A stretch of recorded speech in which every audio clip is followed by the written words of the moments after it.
Bonjour, nous tenons tout d'abord à vous remercier de nous accorder un peu de votre précieux temps pour cette interview, au cours de laquelle nous allons apprendre à mieux vous connaître, faire naître de nouvelles vocations et qui sait peut-être inspirer le futur professeur Dumbo. On ne sait jamais. Mais pour cela, nous allons tout d'abord commencer par le début, la naissance d'une vocation. Alors comment un petit enfant né dans les années 60 au pays d'Ogon est devenu aujourd'hui la référence africaine et mondiale de la parasitologie? Les années 60, un petit enfant s'amuse dans la rue d'une ville au pays d'Ogon. Il se passe quoi à ce moment dans sa tête, dans son quotidien, pour qu'il veuille devenir, dans un premier temps, médecin? Je crois qu'il y a déjà beaucoup de professeurs Dumbo, vous allez voir à la fin. Donc on a fait des petits, donc je suis entouré d'une grosse équipe de jeunes qui m'ont déjà dépassé. Donc cette vision est déjà atteinte. Non, moi je suis né vers les années 56, dans un petit village qui s'appelle Manteou, dans l'arrondissement de Madougou. Nous sommes des gens de la falaise, nous venons de Yougadougou, et qui est vraiment le plateau d'Ogon où le masque d'Ogon est né, et où la fête de Sylvie des 60 ans est née. Donc c'est vraiment, je suis d'une société de connaissances. Donc vers les années 60, quand le premier président de la République de Mali a décidé que chaque famille allait donner un enfant pour la scolarisation, j'ai été choisi au hasard. Et je suis de la première cohorte des enfants de ce village à aller à l'école des Blancs. Parce qu'il y a l'école normale qui nous éduquait, mais ça c'était l'école des Touba. Vous aviez des parents éleveurs, agriculteurs et aussi praticiens. Il faut expliquer aux jeunes ce que c'est, en quoi ça consiste cette médecine. Donc les Dogon, dans cette partie du Mali qui s'appelle le Séno, vivent en situation sympatrique avec une autre ethnie qui sont les ethnies Peul. Donc chaque fois que vous trouvez un village Dogon, il y a sa sœur d'ethnie Peul. Donc ce qui fait que les Dogons sont des agriculteurs, ils ont des animaux, et les Peuls sont des éleveurs, ils fertilisent les sols. Donc c'est une société d'agriculteurs et d'éleveurs qui cohabitent avec les Peuls. Donc très tôt, le jeune Dogon, à l'âge de 7 ans, devient un berger de chèvres. Il apprend à découvrir la nature, à observer. Et vers l'âge de 14 ans, nous apprenons à être des bergers de bœufs. Et on est seul dans la nature avec les animaux, écouter, observer, etc. À 14 ans, vous êtes tout seul dans la nature avec le troupeau les animaux. Donc c'est une école de la vie qu'on nous a enseignée. Et nos parents sont agriculteurs, donc on peut aller au champ ou aller faire le berger. Mais les grands-parents et mon père aussi restaient à la maison pour faire de la médecine traditionnelle, parce que les gens venaient à la maison pour se soigner sur un certain nombre de maux que les compétences de mon grand-père faisaient soulager. Et vous participiez aux consultations? J'étais là, assis, je regardais, j'observais. Pour apprendre, ou c'est vos parents qui vous essayaient de vous enseigner Non, pas du la tout. chose? Vous savez, dans l'éducation traditionnelle, on n'appelle pas. L'ensemble des enfants sont exposés, on regarde celui qui s'intéresse. Et celui qui accompagne les parents, et celui qui regarde, celui qui pose des questions. Et c'est ça qui fait qu'on identifie le prochain praticien à qui on va confier des missions et des secrets. D'accord. Voilà. Et cette médecine, elle n'est pas faite que de médicaments, il y a aussi des sacrifices, des choses comme ça, non? Elle est assez complexe. Ouais. C'est vrai que nous appelons ça maintenant un itinéraire thérapeutique. Parce qu'il ne faut pas opposer cette médecine dite traditionnelle à la médecine conventionnelle que je pratique actuellement. Parce que le peuple malien consomme les deux. On commence par cette médecine qui donne de la phytothérapie, c'est à partir des plantes, mais aussi des sacrifices d'animaux, mais aussi d'autres objets naturels. Mais aussi ce que nous appelons des gris-gris, des incantations qui vous protègent. Donc ça, c'est un complexe de croyances qui adresse cette médecine-là. Oui, c'est un mélange de croyances et de connaissances des plantes qui font une médecine finalement qui fonctionne bien. Qui soulage au moins. Qui soulage au moins. Absolument. Et c'est cette approche de la médecine qui vous a permis plus tard de respecter l'aspect éthique de la recherche? Tout à fait. Donc le comportement du grand-père vis-à-vis de ses parents et de ses malades est d'une déontologie, d'une éthique que j'appréciais beaucoup. Donc quand je suis allé à l'école des Blancs, j'ai rencontré le premier médecin du cercle de Koro, qui était quelqu'un d'assez dévoué dans ses tâches. Il venait rendre visite aux élèves et il m'a posé la question, qu'est-ce que vous allez être? J'ai dit, je veux être comme vous. Parce que mon grand-père pratique la médecine traditionnelle, je veux voir ce que les Blancs vont m'enseigner pour essayer de marier les deux et soulager le maximum de population. Donc très tôt, j'ai fait mon choix. Et ça a été facile de convaincre vos parents pour venir poursuivre vos études à Bamako de médecine ou pas? Alors c'est important que les gens comprennent qu'à ce moment-là, le taux de scolarisation n'était pas assez élevé. Et puisque nous étions de la première cohorte, j'ai commencé l'école fondamentale dans un autre village, parce que dans mon village, il n'y avait pas l'école. C'était l'école de Karakinde. Donc il fallait trouver des logeurs, des gens qui vous donnent à manger, et des gens qui vous acceptent. Et donc pour un jeune enfant, ce n'est pas facile. Donc les mamans, pour elles, c'était un drame. Pour les pères, c'était aux hommes d'aller, comme on partait à la guerre, il fallait se former. Donc, ce n'était pas une attitude qui était partagée. Mais c'était pas connu à l'époque, quoi. Exactement, c'était quelque chose de nouveau. Voilà, c'est ça. Donc, il fallait aimer ça, et ça n'a pas été facile, mais nous avons été bien accueillis dans ce village, et cela nous a permis vraiment d'apprendre de la première année jusqu'à la 6e année avant d'aller à Koro. Et donc, vous suivez des cours, des études, des stages ici à Bamako avec la faculté, mais vous retournez toujours au pays d'Ogon auprès de vos parents pour la médecine traditionnelle. Ce lien ombilical est essentiel. Parce que quand vous êtes éduqué dans cette culture-là, il y a un certain nombre de valeurs que vous partagez. On est venu avec une benne à Banyagra pour passer l'examen. C'était la première fois que je rentrais dans une voiture en 1971. Ah oui. Donc ça veut dire on vient de très loin. Oui, c'est ça. Et ça quand vous avez le DF et que vous avez un bon rang, vous bénéficiez d'une bourse de l'État. C'est ce qui m'a permis de venir à Bamako. Et quand je venais à Bamako, c'est la première fois que je voyais l'électricité. Donc oui. Vous voyez, donc je viens de très loin. Ah oui, c'est très très loin. Voilà, de très très loin. Donc après le baccalauréat, là aussi on vous demande vos orientations et effectivement j'ai demandé à faire médecine parce que j'ai fait sciences biologiques. C'est ainsi que j'ai été orienté à l'école nationale de médecine et de pharmacie de Bamako. Mais médecine traditionnelle, médecine moderne, ça peut cohabiter et votre père il a compris ou pas?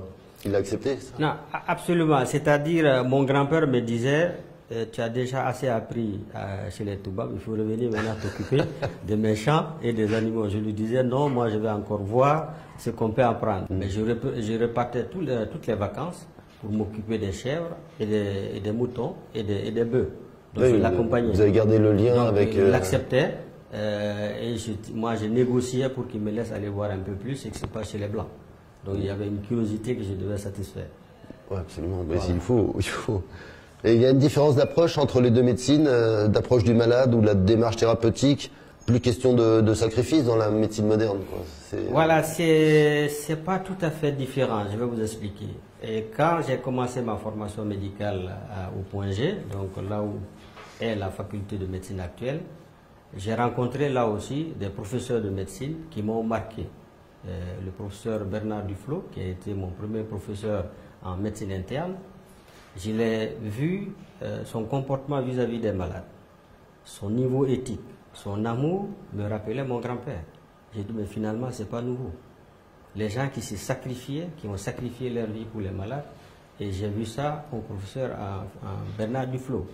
J'ai rencontré le professeur Philippe Rank, lui aussi, il nous amenait sur le terrain, et sa facilité de communication avec les villageois me disait que ces blancs-là, finalement, ils ne sont pas différents de nous.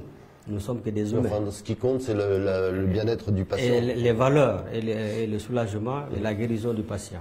Vous diriez quoi à un petit enfant qui nous écoute aujourd'hui et qui rêve de devenir médecin, chercheur ou scientifique? C'est toujours possible au Mali de s'approcher de sa conviction, ou bien il faut quitter le Mali pour étudier à l'étranger? Je crois que c'est une question de choix, d'accompagnement et de rencontre, et d'opportunité. Donc, j'ai eu la chance de rencontrer les gens qui m'ont fait rêver. Et le rêve, c'est l'adolescent, c'est l'enfant. Je crois que tous les Maliens peuvent rêver, il faut qu'ils rêvent. Sans rêve, il n'y a pas la construction d'une nation. Sans rêve, il n'y a pas de créativité. Donc toute nouvelle génération qui rêve doit s'approprier la science et la technologie Et actuellement, c'est beaucoup plus facile que mon temps. On a les iPads, on a Internet. Donc il faut avoir vraiment un engouement de connaissances. Et si une fois qu'on a ça, dans tous les peuples, les mêmes capacités créatives existent.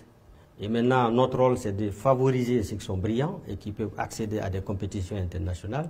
Et ils peuvent devenir des grands chercheurs, nous dépasser. C'est ça d'ailleurs notre rôle. Et je vous dis, dans mon équipe, il y a beaucoup de jeunes qui m'ont dépassé. Et c'est ça le bonheur de l'enseignant. Vous avez étudié au Mali, puis vous êtes reparti sur les bancs de la faculté pour vous spécialiser en France, entre autres. Le départ à l'étranger sera toujours la solution pour atteindre le niveau supérieur? Non, je ne suis pas parti après mes études en France. C'est-à-dire, après mes études, je suis allé servir le peuple malien parce que j'ai bénéficié absolument. Et ça, c'est très important. J'étais dans une cohorte de médecins qui disaient, puisque c'est vraiment l'impôt de ces paysans qui nous ont amenés à l'école, il fallait répartir, rembourser cette dette-là. Donc, nous nous sommes appropriés les postes les plus difficiles du Mali. Donc, moi, je suis allé à Banamba comme médecin à compétences chirurgicales. J'ai ouvert le premier bloc chirurgical de Banamba et j'ai exercé pendant une année à Banamba. Et le jour où j'ai quitté Banamba, nous avons tous pleuré. Je ne suis jamais reparti à Banamba à cause de ça. Et très tôt, l'école de médecine a ouvert un centre de formation et de recherche en santé rurale à Sélengué, donc pour gérer les problèmes des maladies de barrage. Donc l'école de médecine m'a envoyé jeune comme un médecin pour faire cette recherche-là, pour mettre en place l'ensemble du système de santé de la zone du barrage. En 1984, j'ai eu la chance d'être recruté comme assistant par le professeur Philippe Rank de parasitologie pour aller à Marseille. Parce qu'en ce temps, il y avait deux pôles d'excellence en médecine tropicale. C'était Paris avec le professeur Gentilini et M. Penn à Marseille. Et moi, j'ai choisi le sud de la France parce que c'était plus proche de l'Afrique. Donc, j'ai bénéficié d'une bourse du gouvernement français et le professeur Rank m'a donné sa clé pour aller habiter dans sa villa avec son enfant. Donc, vous voyez, donc, les valeurs que je trouvais chez mon père, mon grand-père, je trouve à ce professeur qui m'a fait confiance en me donnant la clé de sa maison pour aller habiter dans le meilleur quartier de Marseille. J'étais un étudiant gâté. Donc, je ne pouvais faire qu'une seule chose, c'est de travailler et d'étudier et avoir le maximum de diplômes. Pourquoi, après toutes ces années d'études à l'étranger, êtes-vous revenu au Mali? La fuite des cerveaux est-elle irréversible? Non, je crois que dans notre domaine, nous avons résolu cette équation. Aujourd'hui, la plupart des PhD, à peu près une cinquantaine de masters que nous avons formés, en France, en Grande-Bretagne, aux États-Unis, j'ai 95% de retour. Et ils reviennent. Donc je vais l'expliquer pourquoi. D'ailleurs, la revue Science et le Lancet en ont fait un éditorial pour dire en Afrique, c'est un cas unique. L'équipe est bilingue, mais on revient travailler.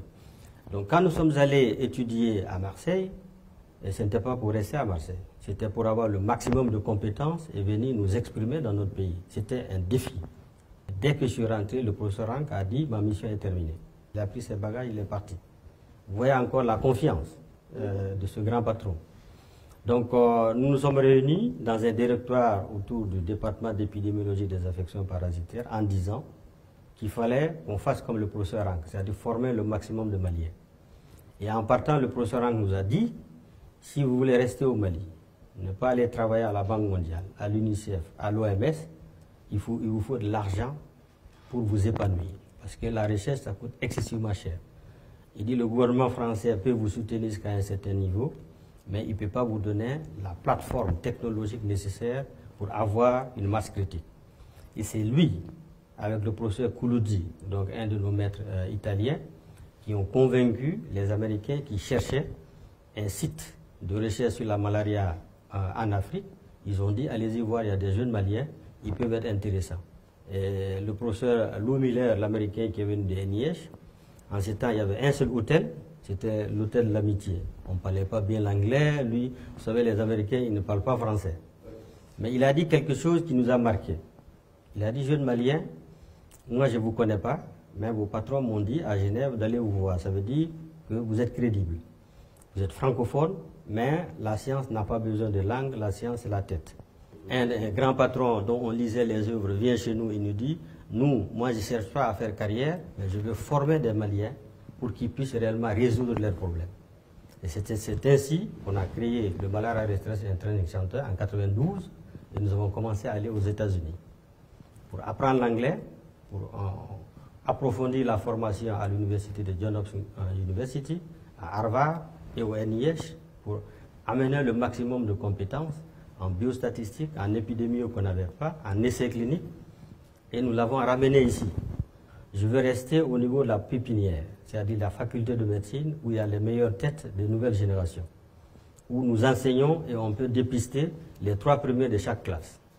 Parce que si vous investissez sur les premiers de chaque classe, ce n'est pas des gens complexés, ils vont revenir. Donc nous avons mis en place un système rigoureux de sélection des meilleures têtes. À la fac de médecine, à la fac de pharmacie, on prenait les 3 premiers qui ont joint l'équipe du Malaria Research and Training Center. Ils venaient travailler avec nous la nuit, parce qu'on travaille la nuit, ils venaient travailler les dimanches. Donc à part cela, on peut sélectionner les futures têtes. On est très présent sur le terrain, les gens qui viennent avec nous sur le terrain pour manger le taux et le bassi, on dit eux, ils peuvent travailler avec la population. C'est comme ça qu'on a sélectionné vraiment des générations de jeunes Maliens. Aujourd'hui, nous sommes à la 5e génération. Donc nous les avons envoyés dans les meilleures universités, en France, en Suède, en Allemagne, en Grande-Bretagne, aux États-Unis. Et nous avons bénéficié des bourses de l'OMS, des bourses de PhD qui sont très chères. Avec l'appui du NIH, ils ont été formés. Et vers les années 2000, déjà, ma première génération avait acquis des compétences aux États-Unis, des PhD, à Johns Hopkins, à l'Université de Maryland, à l'Université de Tulane. Et nous avons sélectionné à un moment où il y avait l'ajustement structurel, le gouvernement malien ne recrutait pas de fonctionnaires. Donc voilà, j'ai une douzaine de PhD qui terminent dans les meilleures universités, dans les meilleurs domaines, ils vont revenir au Mali. Et qui ne sont pas des fonctionnaires. Mais immédiatement, on les a proposé des postes. Johns Hopkins l'avait écrit en disant, on te propose un poste d'assistanat. Il dit non, je reviens au Mali. Le dean de Johns Hopkins University m'appelle, il dit, oh, ces jeunes, ils sont fous ou quoi? Moi, je lui propose un poste. À Johns Hopkins, il dit qu'il vient chez toi et tu n'as même pas de quoi le payer. J'ai dit, je ne l'ai pas demandé de venir.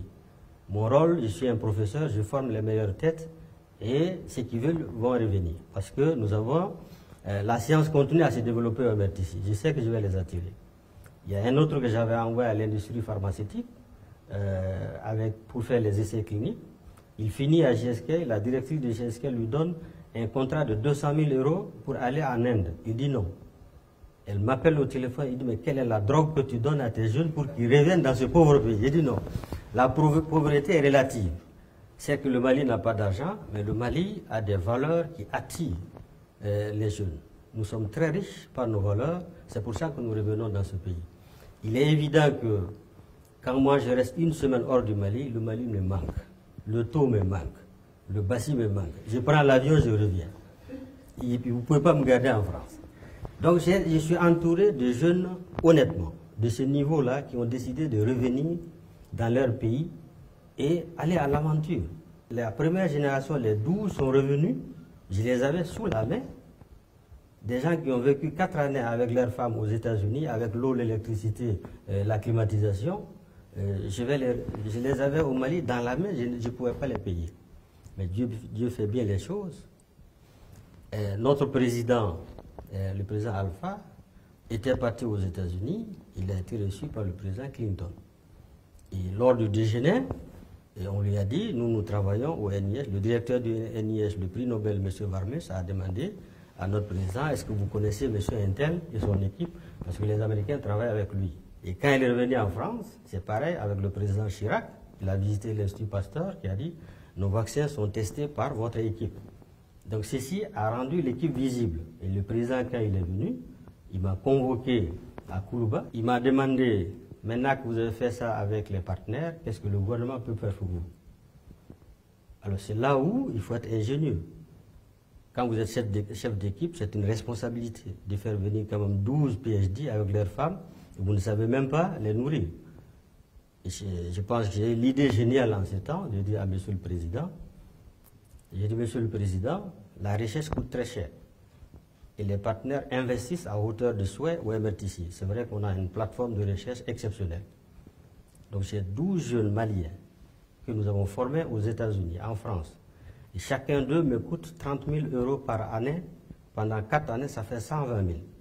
Donc vous multipliez par 12, vous voyez la masse critique. J'ai dit ça, on a pu avoir au niveau international. Maintenant, ils ont décidé de rentrer pour servir leur pays. Et le Mali vient d'ouvrir une nouvelle université, il n'y a pas d'enseignants. Et nous, on vous donne sur un plateau d'argent les meilleurs enseignants. La seule chose que je demande au gouvernement, c'est de les recruter d'une manière exceptionnelle dans l'enseignement supérieur et la recherche, et je m'occupe du plan de carrière. Je crois que le président, en ce temps, a regardé ses ministres. Il a dit, voilà le seul Malien qui ne me demande pas l'argent. Et c'est là où le principe est parti. Le gouvernement du Mali a décidé de recrutement systématiquement tous mes PhD à l'université. Et c'est comme ça qu'ils sont intégrés en tant qu'assistants. Et ces premiers sont tous des professeurs actuellement. Ils font des choses que je ne comprends même pas. Donc ils sont plus grands que moi. Donc le fait qu'on a l'appui d'un partenaire qui nous soutient à long terme, parce que le NIH investit à long terme. Ce n'est pas du tout des opérations coup de poing. Et depuis 1992, le NIH a investi en technologie, en plateforme, en formation, donc ce qui fait qu'on s'épanouit scientifiquement au Mali. Et le gouvernement du Mali a donné comme compensation le recrutement des gens qui sont formés. Ça faisait un mariage vraiment très heureux qui fait que les jeunes reviennent. Et aujourd'hui, donc, tous les PhD qu'on a formés, j'ai 95% de retour. Soit ils sont à l'université, soit au ministère, soit dans d'autres structures. Donc il n'y a pas de perte. Mais on a aussi un impact sur les stratégies de santé publique. C'est-à-dire l'ensemble de cette compétence nationale qui évolue dans les différents domaines du paludisme publie des résultats. Dans mon équipe, nous sommes à 40-50 publications dans l'année. Et dans les journaux les plus cotés à impact factor. Je ne sais pas si vous réalisez la masse de production scientifique pour un pays francophone comme le Mali. Et récemment, à Atlanta, à l'American Society of Tropical Medicine 2016, où il y a plus de 5000 participants, le plus grand forum de recherche en médecine tropicale, le Mali a été reconnu comme l'un des pays qui impacte significativement en générant des évidences scientifiques en médecine tropicale. Et on a eu beaucoup d'awards de reconnaissance. Et le NIH a dit, même si nous ne pouvons pas venir comme on veut au Mali pour travailler, on peut faire confiance au Mali et maintenir les financements. Les Européens, l'Union européenne finance nos ressources, ils ont dit la même chose. La fondation Bill et Melinda Gates continue à financer. La fondation Murieux, qui nous a donné son premier prix, continue à le financer à cause de la confiance et la production scientifique. La crédibilité. La crédibilité, parce qu'il n'y a pas d'autre chose. Et donc au MRTC, au point G, vous ne travaillez pas que sur le paludisme. Vous avez d'autres... Absolument. La partie visible, où j'ai 60% de mon activité, où on a décidé d'avoir une identité. Parce qu'en science, il faut être focus. Si vous n'êtes pas focus, vous n'êtes pas compétitif et vous ne pouvez pas gagner au niveau international. Donc nous sommes restés concentrés sur le paludisme, c'est pour ça que nous gagnons.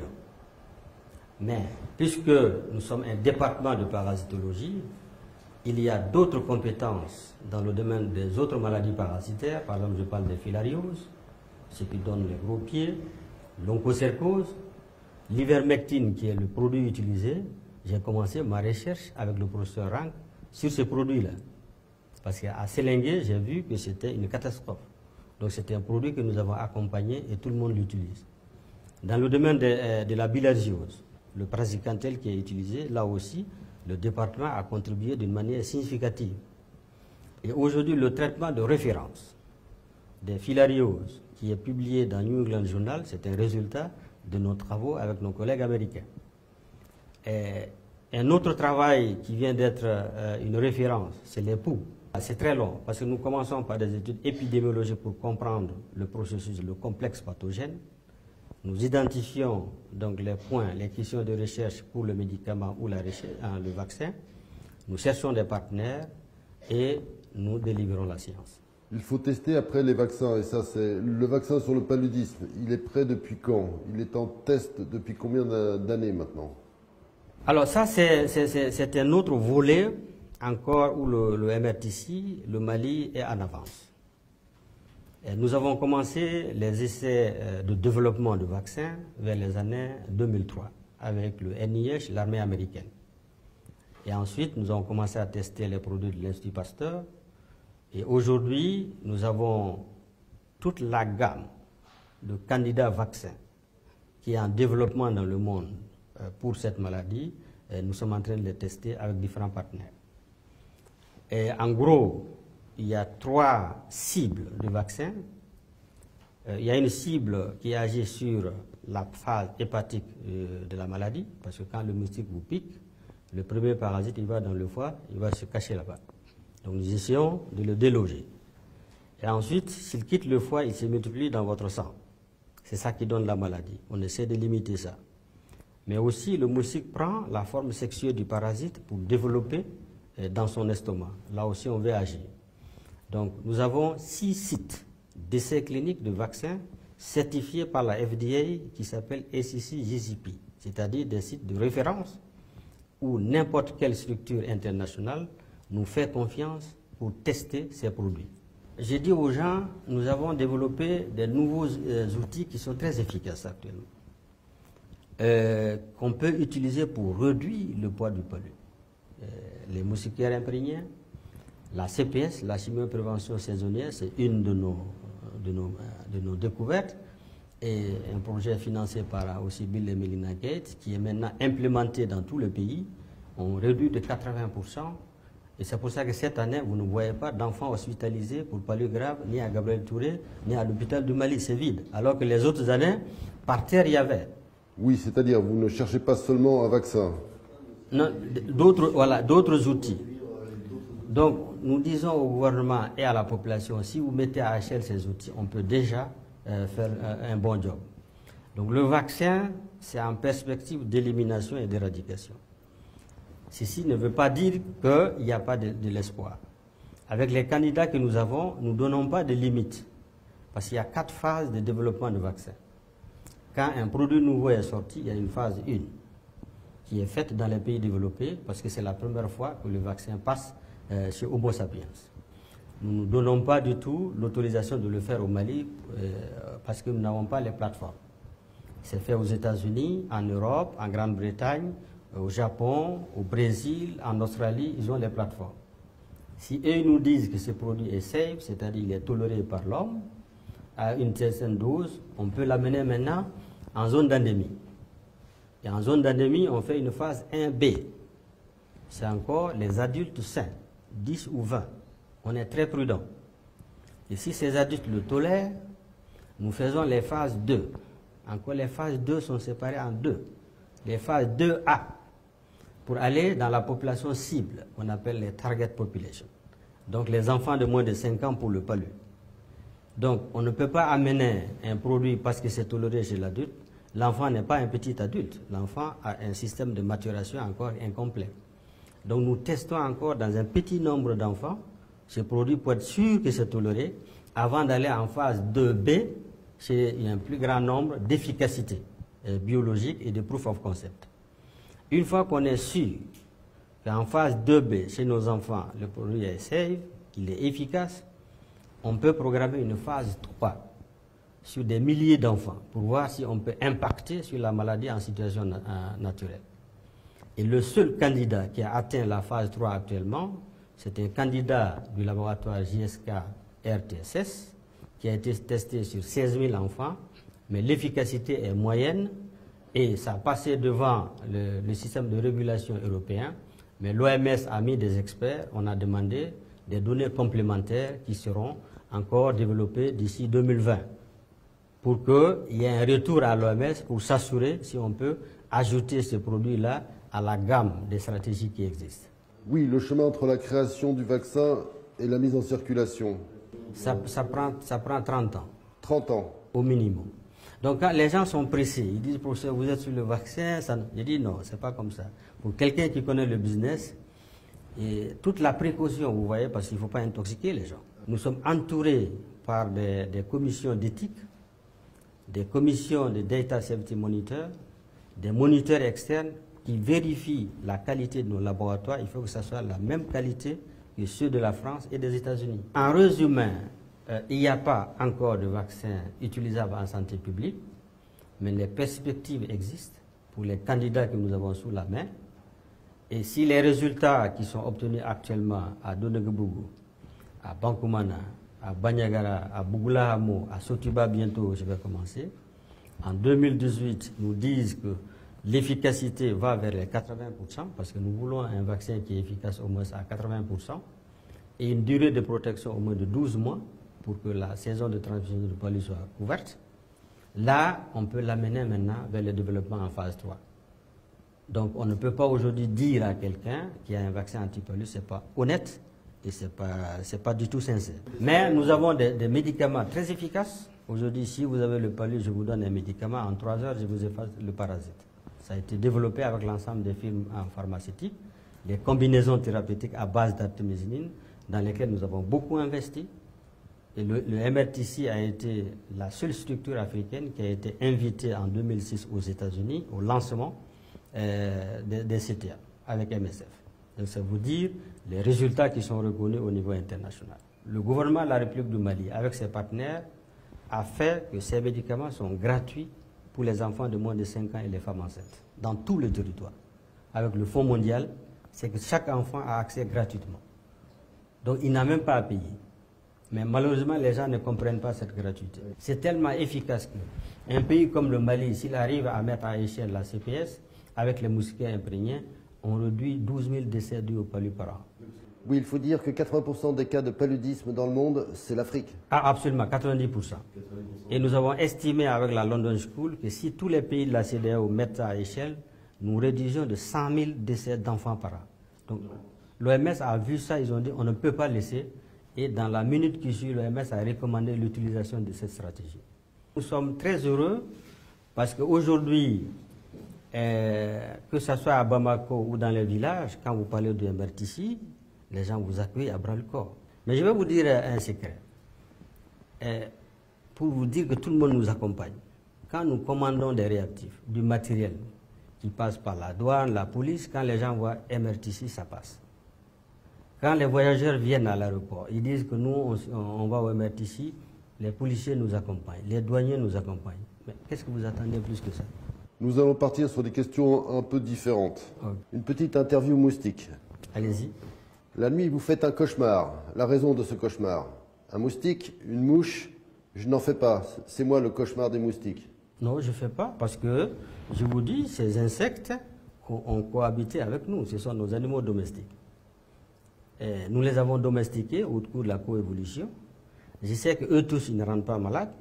Les moustiques que vous voyez la nuit chez vous, il y a les anophèles qui peuvent donner le palu, mais ce n'est pas toutes les anophèles qui sont infectées. Sur 100 anophèles, il y a peut-être 10% qui sont infectés. Donc, le reste, c'est des culex, les moustiques noirs que vous produisez dans les WC. Ils ne transmettent pas le palu, ils sont l'objet d'une nuisance. Le matin, ce qui vous pique, les moustiques tigres, c'est des Aedes. Donc, les Aedes transmettent la fièvre jaune, la dengue et d'autres virus quand il y a des épidémies, mais il n'y a pas d'épidémie, puisque Dieu a créé les êtres humains pour cohabiter ensemble dans un écosystème. Nous faisons partie de la biocénose. Et c'est ça qui permet la coévolution.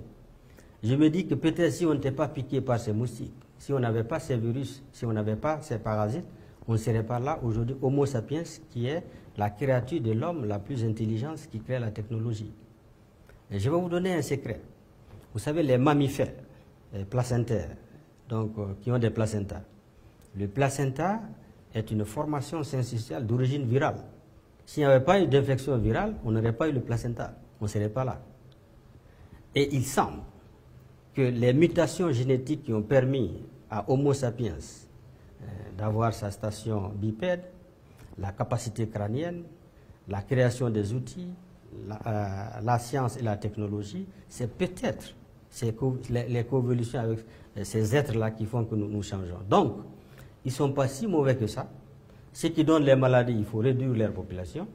Mais ceux qui ne donnent pas les maladies, nous coévoluons avec. Donc, je ne fais pas du tout de cauchemar, sur les moustiques. Pas du tout. Vous croisez un moustique dans la rue, vous lui dites quoi? C'est pas de ta faute, laisse-nous tranquille, l'un de nous est de trop dans la ville? Non, pas du tout. Je le crois, je dis nous cohabitons ensemble et qu'il faut qu'on aille vers la paix armée. Là, je le connais, on va signer une paix armée. Tu ne me fais pas de mal, si tu ne fais pas du mal, Tu ne fais pas du mal aux enfants africains, aux enfants maliens, tu ne fais pas du mal aux femmes enceintes. Là, on est d'accord. Je te lève, d'ailleurs, moi, je lève des milliers de moustiques. Mon équipe qui a été mise en place par le professeur Yaya Touré, et dirigé actuellement le professeur Cheikh Traoré et Madou Koulibaly, ce sont des jeunes qui élèvent des milliers de moustiques. Pour nos essais cliniques, nous en avons besoin. Donc, je vous ai dit que ce sont nos animaux domestiques. Nous les élevons comme vous élevez les poules, les poissons, les bétails. Donc, je le dis, il faut signer la paix armée. Un moustique vient vers vous dans votre laboratoire. Vous aimeriez qu'il vous dise quoi? Tu n'y arriveras pas, oublie-nous, tu es trop fort, on arrête? Le moustique, je le domestique. Vous le domestiquez? Je le domestique et je regarde ses gènes. Parce qu'actuellement, j'ai le génome entier de moustiques.